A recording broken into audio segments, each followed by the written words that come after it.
guys, how's it going? Welcome back to Disclosure Team. I'm your host, Vinny Adams. Thank you to everybody that's here live on YouTube. And then thank you also to everybody that may be listening or watching after today on the Anomalous Podcast Network or on YouTube as well. I'm really looking forward to this conversation. So let's jump straight into it. Oh, I will quickly say, if anybody does have any questions here in the live chat, please pop them in capital letters. It enables me to just see them or have more of a chance of seeing them. I may save them to the end of the interview. Depends on whether they fit and slot into the topic that we're discussing at that time. So let's not waste any more time. I'd love to introduce my guest. Please welcome Nick Cook. Nick, hey Vinny, how are you doing? I'm very well. Thank you so much for agreeing to do this. I've been looking forward to this since we agreed on it. Me too. Great pleasure. Looking forward to it. Excellent. So I guess initially my first question would be, what came first, your interest in aviation or UFOs? Like, where did it all kind of start with things in the sky? Oh, it was definitely aviation. My dad was an engineer and an inventor, unusually. So I grew up in a sort of rather engineering-minded household. And I think one of my earliest memories is just being fascinated by planes, aircraft, space. It was very much a topic of conversation in our house. So it was definitely that first. I was a very late I developed a late interest in UFOs. In fact, actually, it was my dad again who sent me a book. It was Tim Good's book, Above Top Secret. Oh, yes. Sometime, it was while I was at Jane's.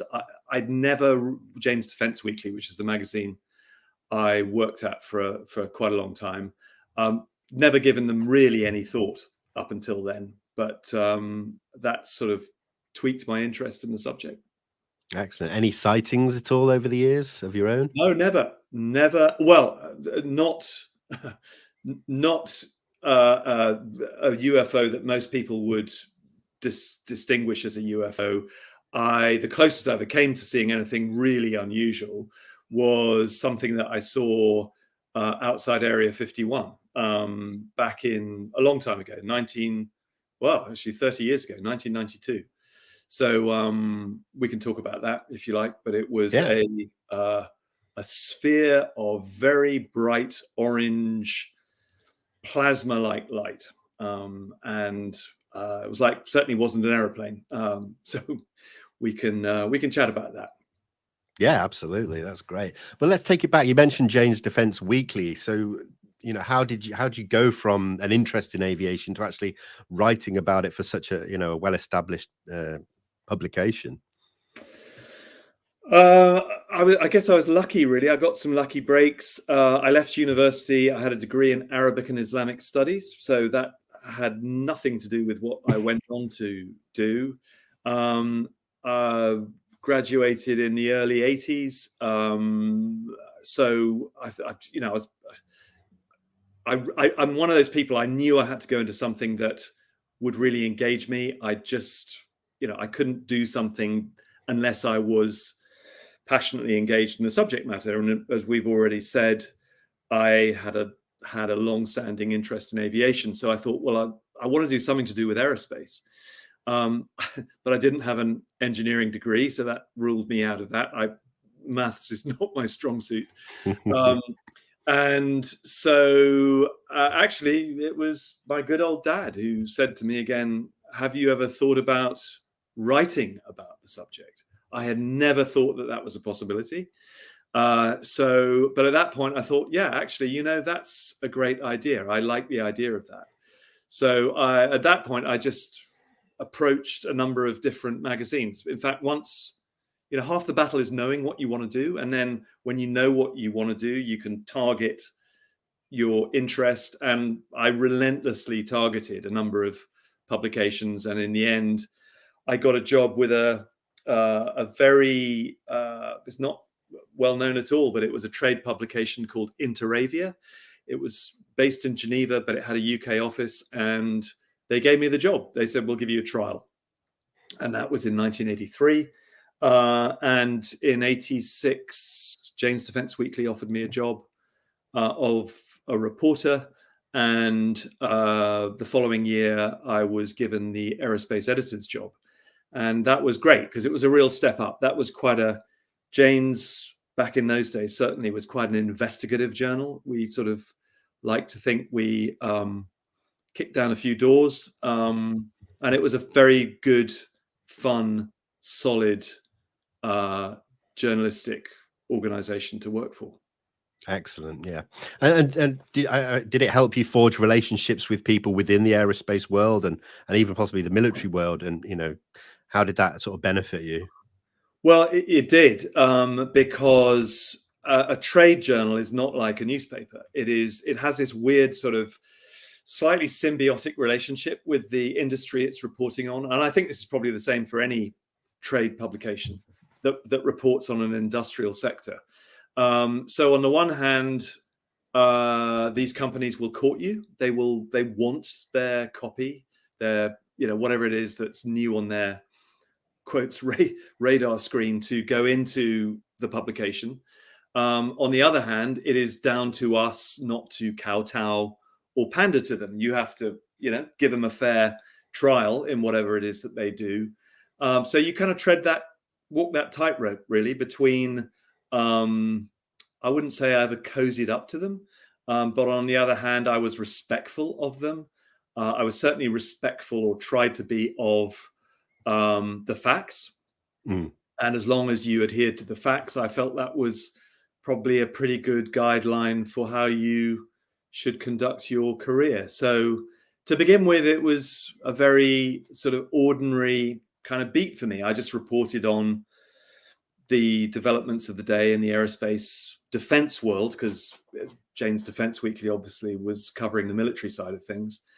But after a while, you tend to develop a set of interests.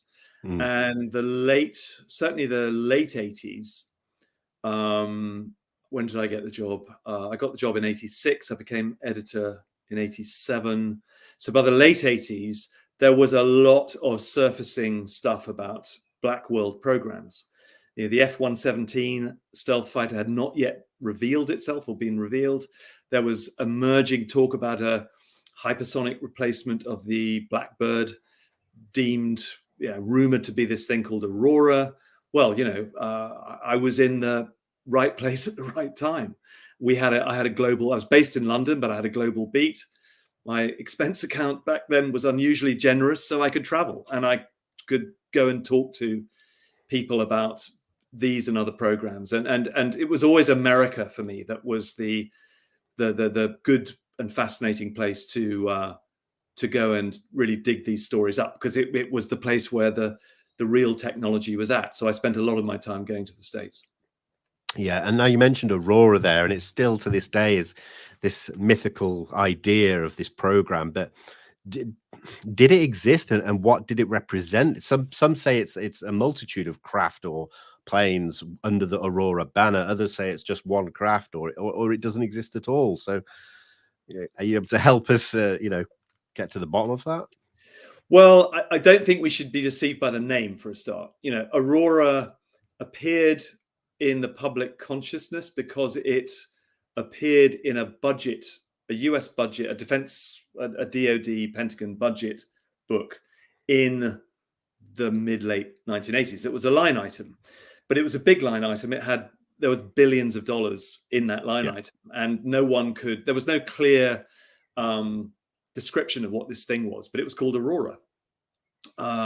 So a colleague of mine who was working for Jane's at the time, a chap called Bill Sweetman, he was based in the States, very well-known aerospace writer, but he'd made a career almost out of writing about these secret programs.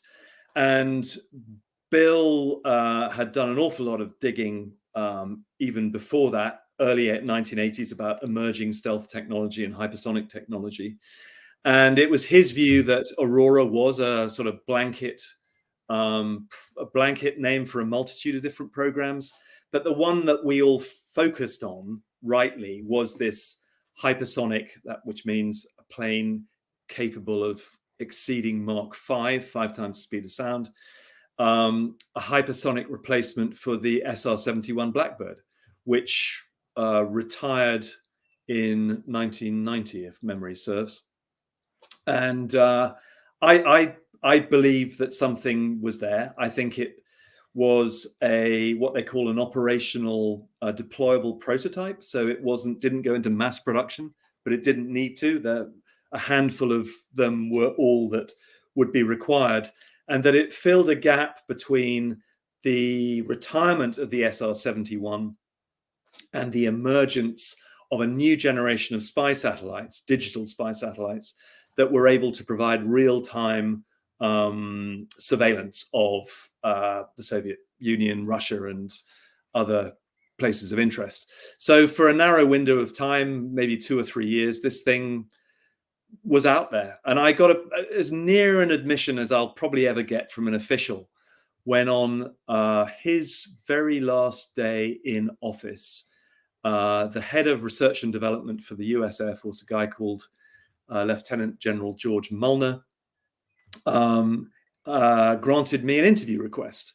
And we were, the topic of conversation was black world aerospace programs, which would have been or should have been under his purview.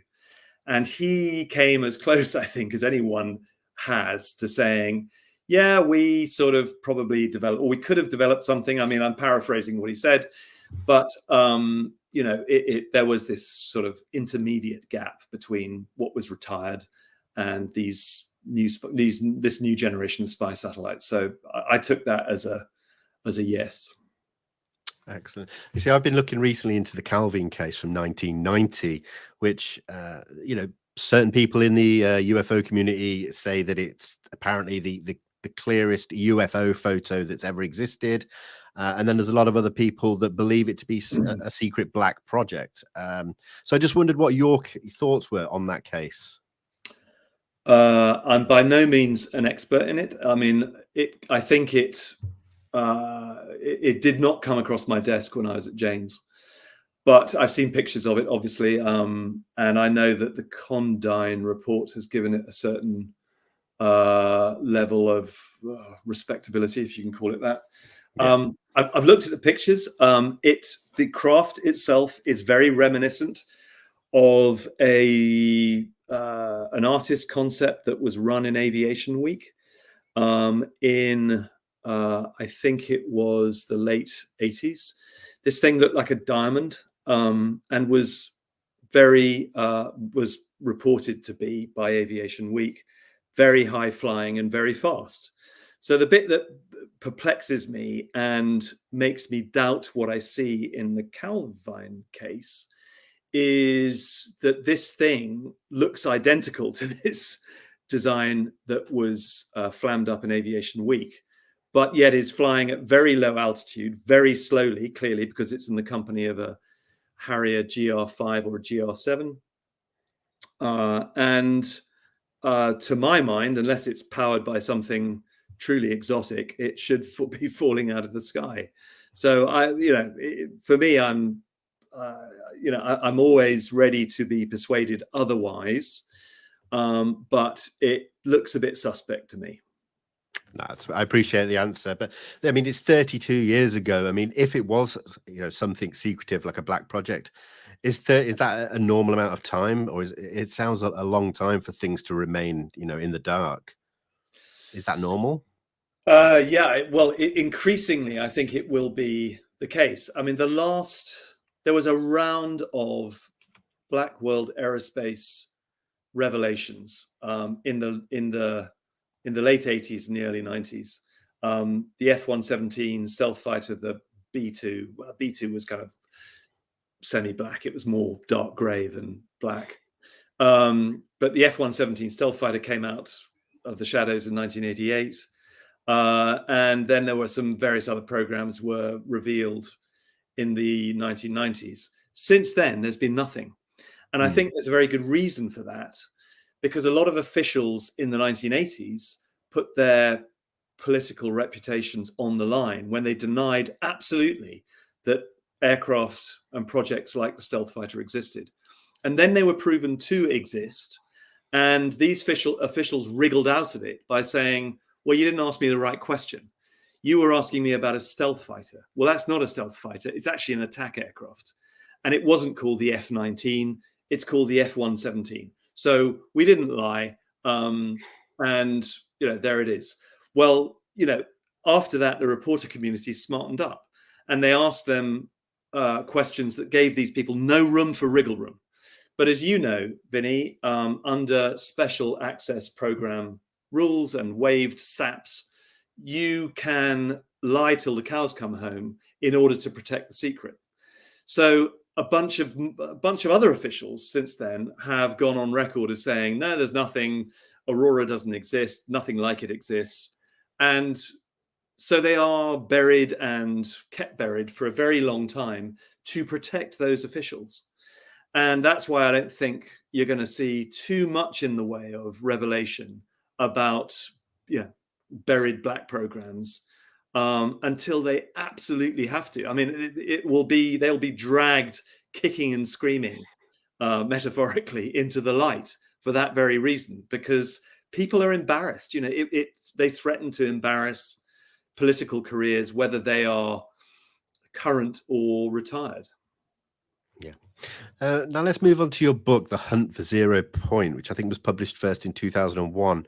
And a lot of focus was on the classified world of anti-gravity technology, with focus on Igor Witkowski's claims that the Nazis developed some sort of UFO-like device.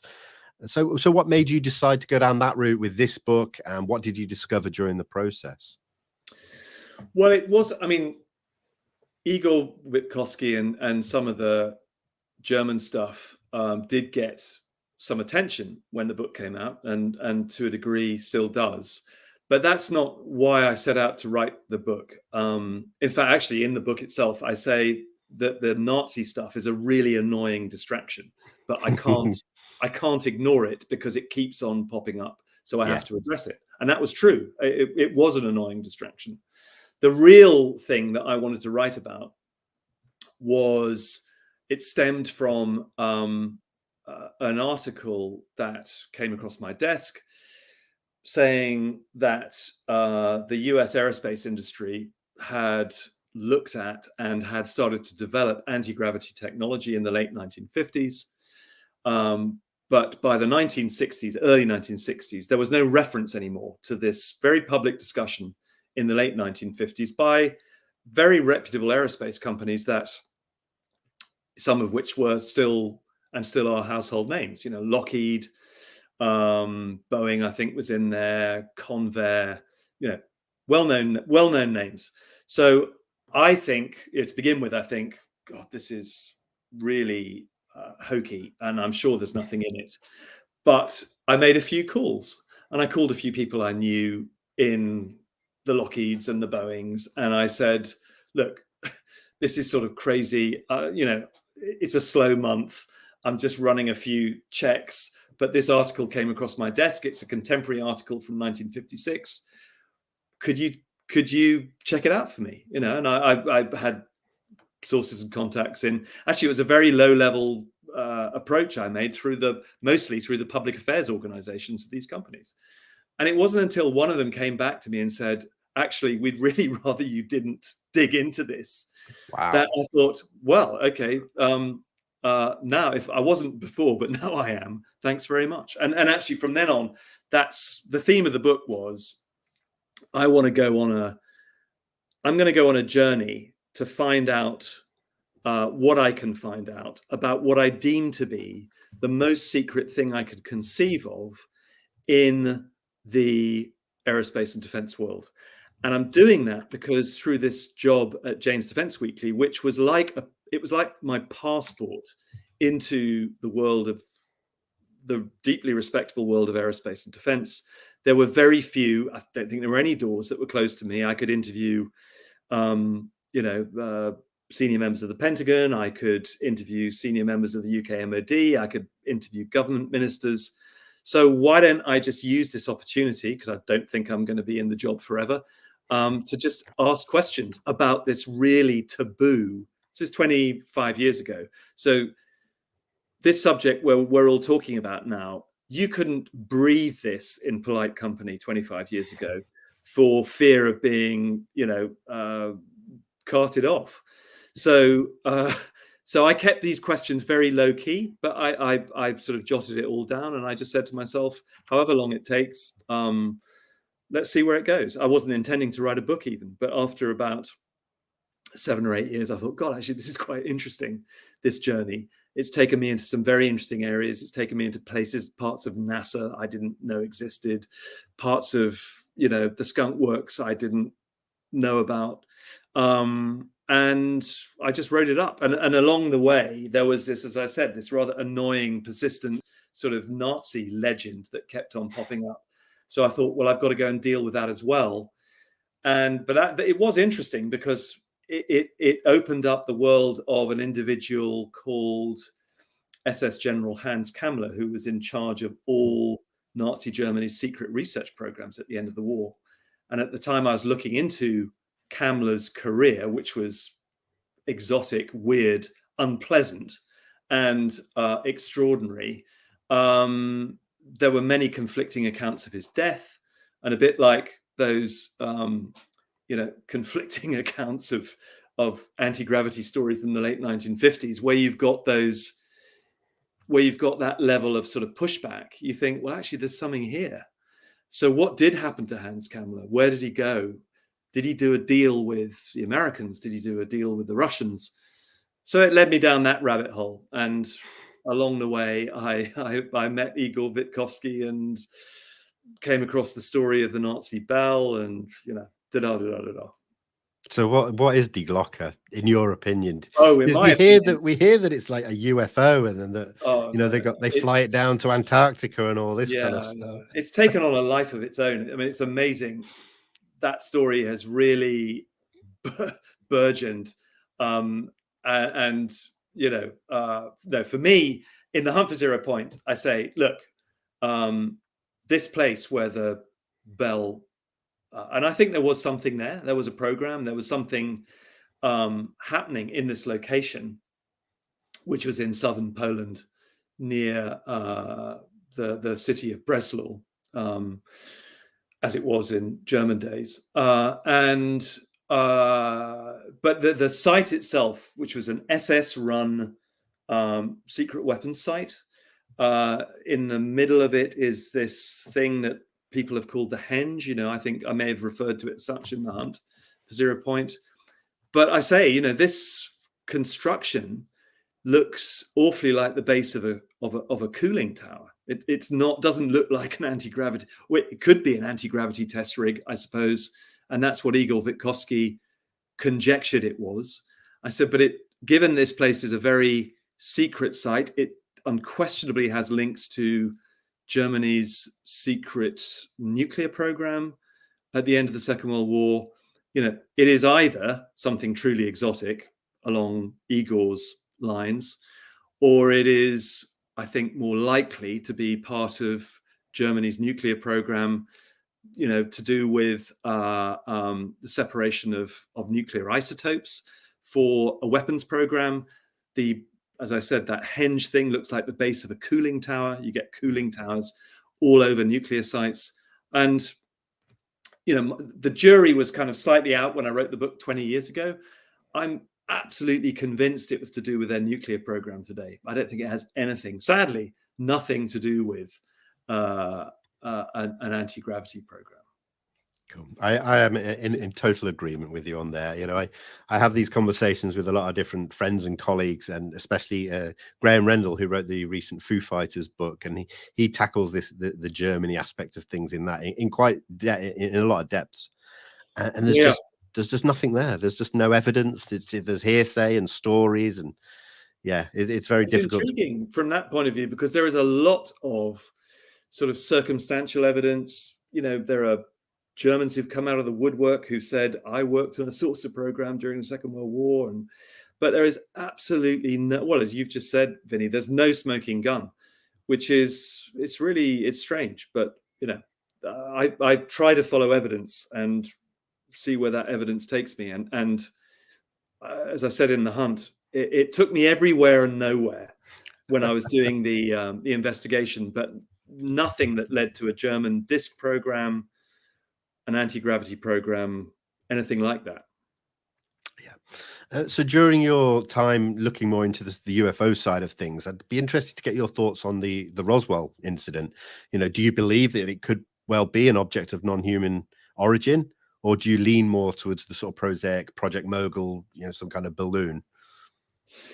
I definitely don't lean towards a prosaic Project Mogul type explanation. Okay. I remember I was at Jane's Defense Weekly when the Air Force produced its, I think it was called it something really kind of presumptuous, like, the final report on Roswell. And I think, when was that? That was probably early 90s, maybe. And it was clear they were covering something up. I mean, I didn't know what they were covering up, but it was very clear they were covering something up. And of course, again, as we've touched on a number of times already in just a few, 20 minutes or so, where you get that level of disagreement, contradiction, pushback from officialdom, even though officialdom itself might not know what's going on, there's something there, that denotes there is something to look at. I never spent any time investigating Roswell because dozens, if not hundreds of people have. And, I was always interested to read what they came up with. I unquestionably, something very strange happened. Something very secret happened. A crashed disk, perhaps. I mean, I incline more towards that than I do a prosaic explanation, certainly. And there is, I firmly believe, again, from my own journalistic career, that where there's smoke, there's often fire, or there's always fire. And in Roswell's case, I've no doubt that something very, very unusual and secret happened. I just don't know what that instance was. Yeah, no, of course. Now, we often hear the term crash retrieval, especially more recently bandied about when it comes to UFOs. But do you believe that possibly the US government or a private entity such as your Lockheeds, your Skunk Works and that, they could have UFO wreckage in their possession? I didn't until recently. I just felt that, again, I've always tried to follow things that I can pin down. Sure. And I like to think that most of the things, almost everything, I think, in the Hunt for Zero Point was sort of pinnable data, pinnable evidence. And where it's not, I try to say it's not, I don't know. So in the case of crash retrievals, again, I've never investigated them. I've never looked. But, doing what I do, people have, again, they've come out of the shadows and they've said, people who should know, or have spoken to people who should know, and they have said, we think that there is a pretty strong case for saying that they have crashed to Earth. Again, whose they are, we don't know, but I don't align to the view that, again, that there's a sort of prosaic explanation. Some have conjectured that, a top secret Soviet craft crashed in the New Mexico desert in 1947. That is just impossible, given the state of the technology of the day. So if it wasn't, what the Pentagon likes to call adversary tech at the moment, whose was it? I think what is interesting is what has flipped in the last 5 years, since the New York Times's groundbreaking story on the U.S. Navy's UFO sightings and the revelations about the aatip program within the Pentagon tasked with looking at UFOs. Actually, since then, everything has changed. What was taboo is now no longer taboo. What couldn't be discussed in polite company is now discussed in Congress and in unclassified versions of reports to Congress. The more tenuous position, I think, these days is the debunker's position. It just doesn't look credible anymore. It just sounds ridiculous, in fact, because the weight of evidence says, no, there is something exotic in our airspace.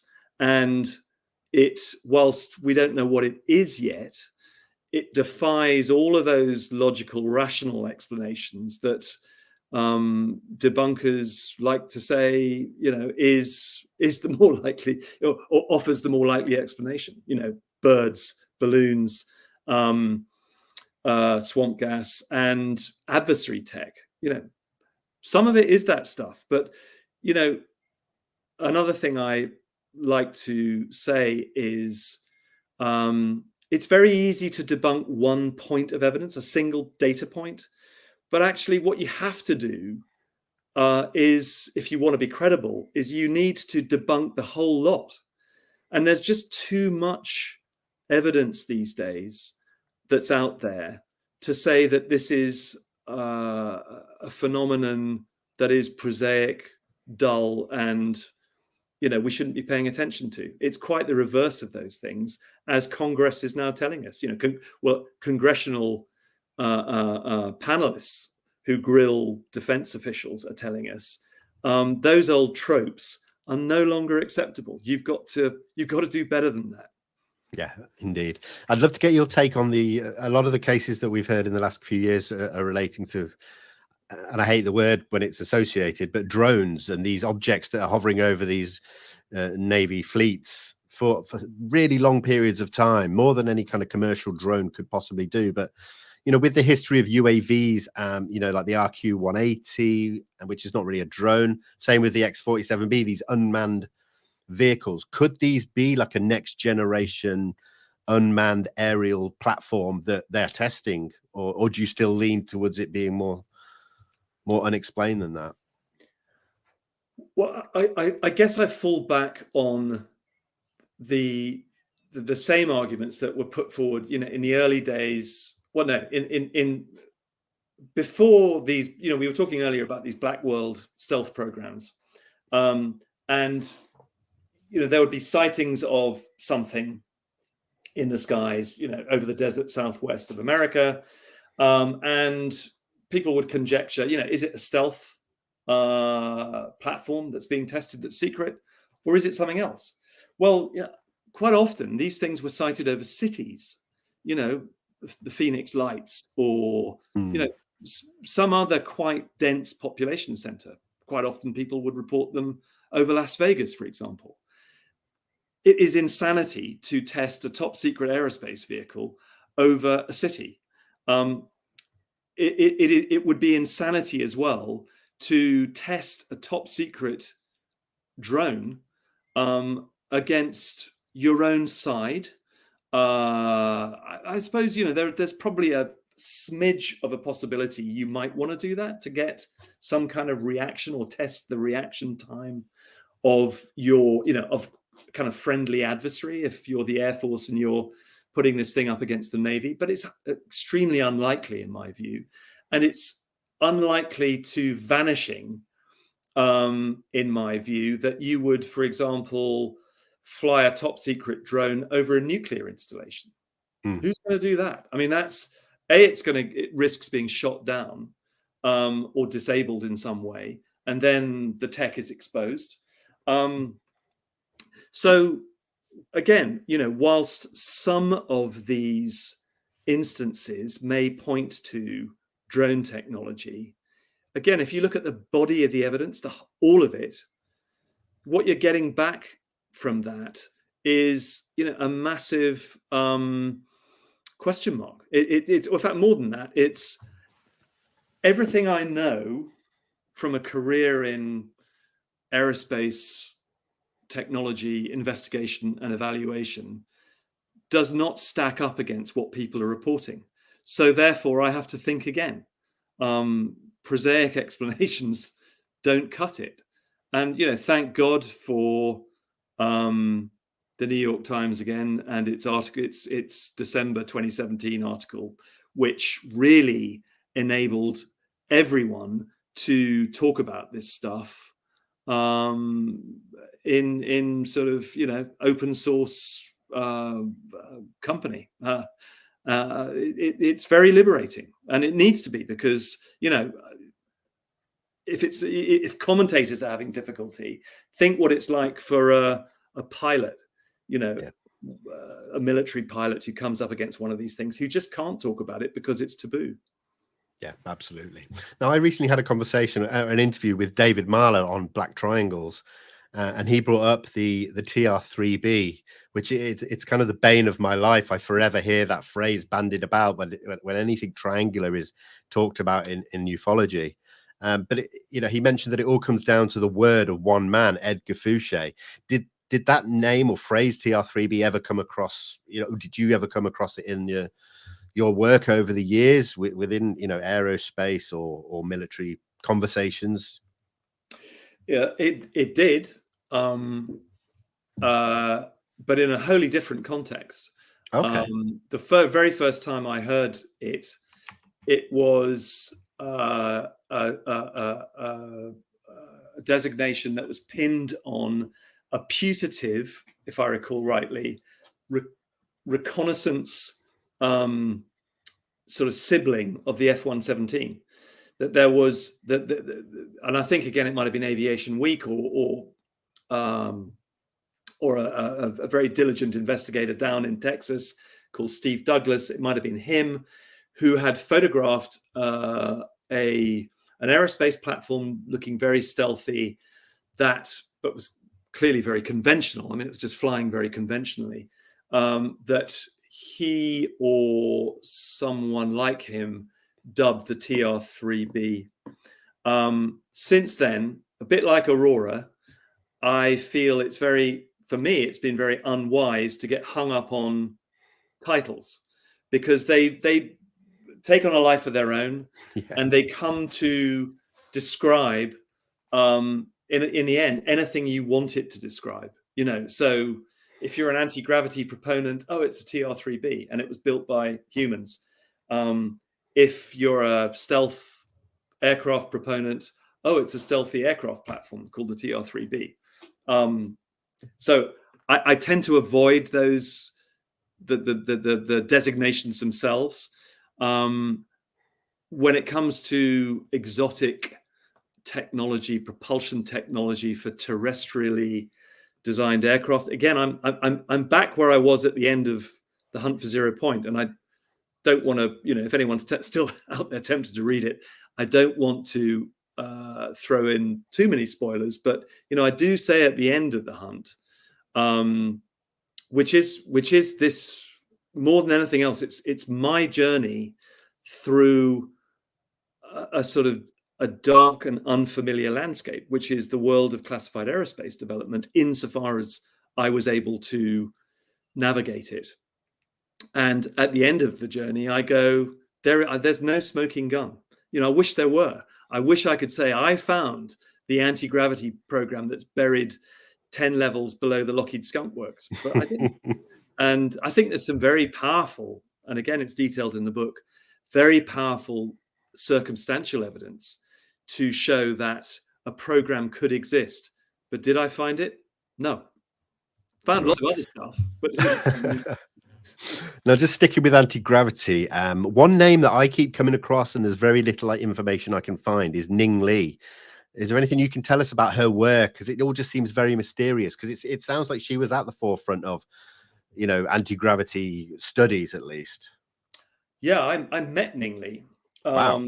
So let's think. I think she just made, she's in The Hunt for Zero Point. But she was very white world then. That she was working at the University of Alabama in Huntsville, I think, close to, obviously, Huntsville is a center of rocket technology. And I didn't meet her when she was working for the university or for NASA, which she then went on to do.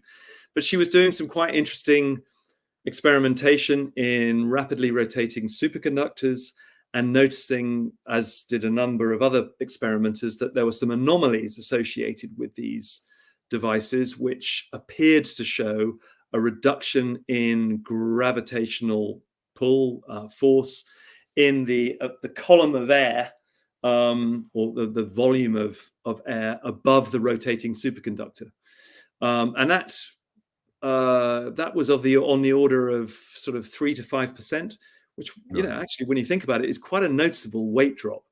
Lots of people tried to replicate these experiments. There was a guy in Russia called Yevgeny Podkletnov who had done similar experiments. No one could replicate them, and that was the issue. If you can't replicate someone else's experiment in a laboratory, it doesn't exist, according to science.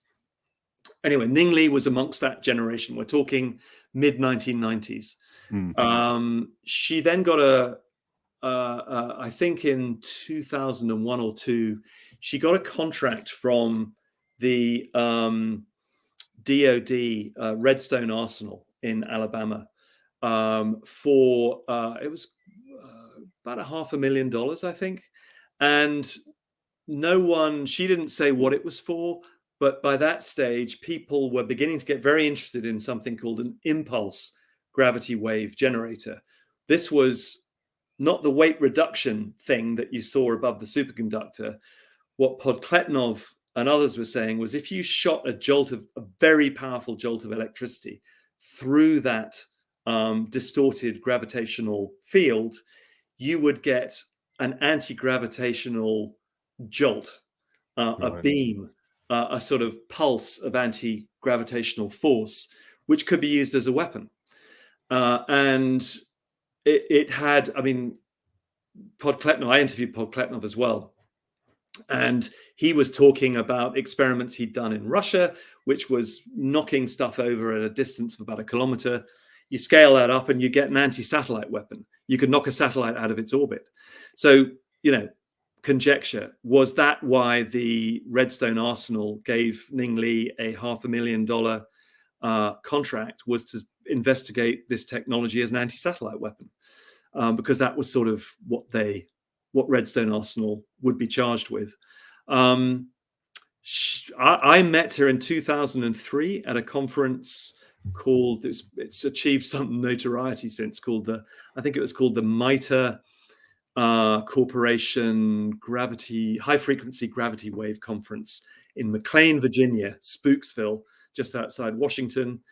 And Ning Li was there. She chaired the conference, and I interviewed her and I asked her about her work, and she said, my work is very real. I'm on the verge of a breakthrough, and I'm going to do it for all mankind. And then she disappeared. Yep. So what happened to her? No idea. But, of course, we know what happened to her, sadly, in the end. I think she next cropped up last year in a obituary notice in Huntsville newspaper saying that she'd died. So, but what happened in the intervening 20 years, almost, no one really knows. Yeah, there's a lot of theories. I always hear people say, oh, she was ordered back to China or something, and kept under lock and key, or her work was suppressed. And there's just no evidence for that. So of course it remains a mystery. But no, I appreciate you discussing her, because like I said, I've really struggled to find much information on her. So yeah, that's really interesting. There isn't much. No, yeah, there you go. Now let's jump completely into a different area. This is the consciousness studies. So last year you entered the BICS essay contest ran by Robert Bigelow with your paper, What is the Best Available Evidence for the Survival of Human Consciousness After Permanent Bodily Death? So can you give us a bit of a mini breakdown of what the article entails and your theories? Yeah. So just a bit of background to that. I'd become interested in consciousness because my wife had an unusual experience when her mother died, which was some of the attributes that near-death experiences report, which is a sense of being transported into a place that, where seemingly sort of time stops. There's this great sense of connection. Things. It's a very weird sort of transcendent experience. we have been married a long time. She doesn't make things up. When she told me this, and it happened at the precise moment her mum died, my curiosity was piqued. Obviously, I sort of wouldn't let it go because I wanted to know what this thing was. And I did a bit of digging and just did a bit of Googling, and it told me there was this thing called a shared death experience, such as the one I've described, very like an NDE, a near-death experience. I sort of did a bit of digging and became intrigued enough about it actually to write a book about it, but not a non-fiction book. I wrote a a thriller called The Grid, and the whole subject of consciousness formed the backdrop to The Grid. When I stopped writing The Grid, I was still very interested in the subject of consciousness. What is it that gives us our sense of self? What is it that gives us perceptual capabilities? How are we able to map our reality? How are we able to navigate our reality? These are questions that don't have answers, yet they're huge. Science doesn't have an answer to this. So I then got a really lucky break. I got a research grant that allowed me to research where I'd left off in the consciousness field. And I was able to go off and do this for about a year and a half, dedicate myself to the study of consciousness. And then, weirdly, that grant funding ended. And I thought, well, that was fun, but what do I do with this research? And then within a month or two, Robert Bigelow, known for his work in the UFO field, and BASS, Bigelow Aerospace, Advanced Space Studies, and all the rest of it, he popped up with this competition. He launched a competition. There was at the time, I think there was $1 million or $1.5 million attached to it. It grew in the end to be a $1.8 million prize fund. And I suddenly realized that, the question that you read out, Vinny, about the survival of consciousness after permanent bodily death, I thought, crikey, I've actually investigated. I mean, I've researched this. That is part of what I'd researched for this in this consciousness study. So I thought, I'll have a crack at it. And I didn't expect to get anywhere at all. I mean, you had to pre-qualify to enter it. I think 1,300 people or thereabouts were accepted as sort of pre-qualified to enter the contest. I'd done some work with, I don't know whether the name resonates, but one of the remote viewers was called Ingo Swann. In fact, he was one of the founders of the remote viewing program. Yeah, I'd known Ingo. I'd met him several times before he died, and I latterly came to be commissioned by his family to write a biography of him. Well, wow. The biography didn't happen, but I ended up actually working with his archive, finding a couple of undiscovered Ingo manuscripts, which the family then published, but I helped to edit and put all of that together. And I was able to put that into my submission for the Bix essay as probably the only sort of qualification I had to enter this, apart from the fact I'd done some research to enter this competition. And as I say, to my enormous surprise, I found myself amongst the 29 winners, and ended up getting presented with a check at Bigelow's Aerospace facility in North Las Vegas in December last year. Amazing. What was it like being inside that building? Everyone always says, "Oh, I'd love to see inside," but I mean, I suppose it was a great feeling, but nothing. Well, it was interesting because, I mean, on one level, it's like, bear in mind, I've probably toured not a million aerospace facilities. I've been in hundreds, if not thousands, of aerospace factories over the course of my 20-year career, and one looks very much like another. So on the one hand, I walk into this facility and go, "Oh, this looks really familiar." There's a habitable space module in there. It is a regular modern aerospace facility. But on the other hand, you're pinching yourself and thinking, I know people who would give their eye teeth to get into this place. Yeah. And so from that point of view, it was fascinating. And a very enjoyable evening, particularly rubbing shoulders with some of these other very worthy winners who had PhDs and MDs, and I am suffering from imposter syndrome. I'm literally thinking, what am I doing here? But it was a great privilege to have won.